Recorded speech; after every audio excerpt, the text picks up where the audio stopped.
Méthode numéro 1. Observer sa dépendance financière. Vérifier sa situation professionnelle. De nombreuses personnes intéressées par l'argent n'ont pas de travail ou occupent un emploi d'un niveau très bas, jusqu'à ce qu'elles attirent un partenaire qui peut prendre soin d'elles financièrement. Lorsque vous commencez à sortir avec quelqu'un qui adore l'argent, posez-lui des questions à propos de son emploi et de l'avenir de sa carrière.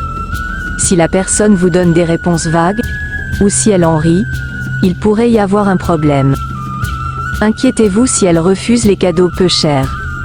C'est le geste qui devrait compter.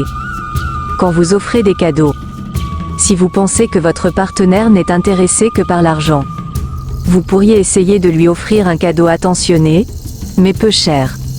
Ensuite, observez sa réaction. Si elle ridiculise le cadeau ou le refuse, elle n'est probablement intéressée que par l'argent. Par exemple, voyez ce qu'il se produit lorsque vous lui offrez une fleur, au début d'un rendez-vous. La met-elle dans un vase ou la pose-t-elle de côté? Après l'un ou l'autre, vous devinerez ce qu'elle pense de vos cadeaux. Surveillez les questions à propos de vos avoirs.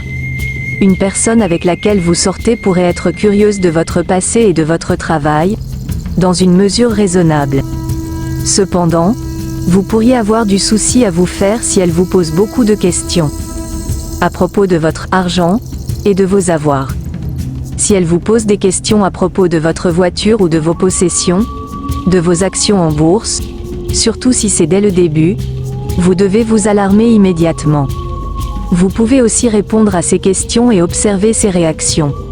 Par exemple, vous pourriez observer la manière dont elle réagit lorsque vous lui dites que vous conduisez un modèle plus ancien de voiture.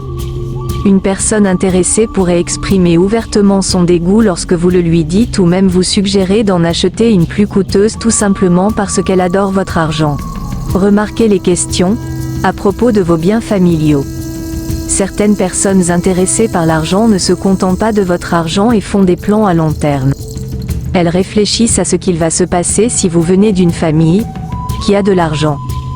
Observez aussi les gens qui posent des questions à propos de l'emploi de vos parents, ou qui vous demandent si vous avez un fonds fiduciaire. Par exemple, une personne intéressée pourrait vous dire « Oh, ton père est architecte, c'est très bien. Je suis sûr qu'il a mis en place un fonds fiduciaire pour toi. » Tout cela pour savoir si elle pourra jouir de plus d'argent dans un futur lointain. Faites attention si vous lui prêtez de l'argent. Il est toujours dangereux de prêter de l'argent dans une relation. Mais c'est quelque chose auquel s'attendent les personnes intéressées uniquement par votre argent et qu'elles essaient de forcer. Faites surtout attention aux urgences imprévues qui se répètent et qui vous amènent à leur donner de l'argent, généralement sous forme de prêt. C'est d'autant plus vrai si elle continue à vivre la grande vie alors qu'elle a des problèmes d'argent. Si elle vous demande un prêt, vous pourriez lui dire « Je ne pense pas que ce soit une bonne idée de prêter de l'argent à son partenaire. » Cela crée un déséquilibre dans le couple. Si elle refuse instinctivement, cela signifie qu'elle veut uniquement votre argent et pas vous. Faites attention aux demandes d'argent en général. Si votre partenaire ne travaille pas, mais si elle doit quand même payer ses factures, elle pourrait vous demander de l'aide. D'une manière ou d'une autre. Si elle a l'intention de se servir de votre argent au lieu de trouver du travail ou autre chose, il est possible qu'elle soit uniquement intéressée par votre argent et rien d'autre. Si vous arrêtez de lui donner de l'argent, vous ne la verrez sûrement plus et sûrement jamais car c'est votre argent qui faisait en sorte qu'elle reste proche de vous.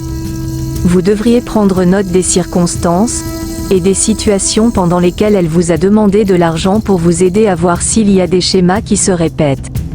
Et s'il y en a, alors expulsez ces personnes hors de votre vie. Mais effectuez cela le plus rapidement possible avant que votre cœur ne prenne les devants sur votre cerveau. J'espère que ces informations vous seront utiles. Maintenant j'aurai besoin d'1 milliard de likes et 1 milliard d'abonnés. Si vous n'êtes pas abonné la chaîne, petit pouce bleu et abonnez-vous car vous êtes sur 1 milliard. La chaîne qui a pour objectif d'atteindre 1 milliard d'abonnés, 1 milliard de vues, 1 milliard de likes et de commentaires grâce à vous.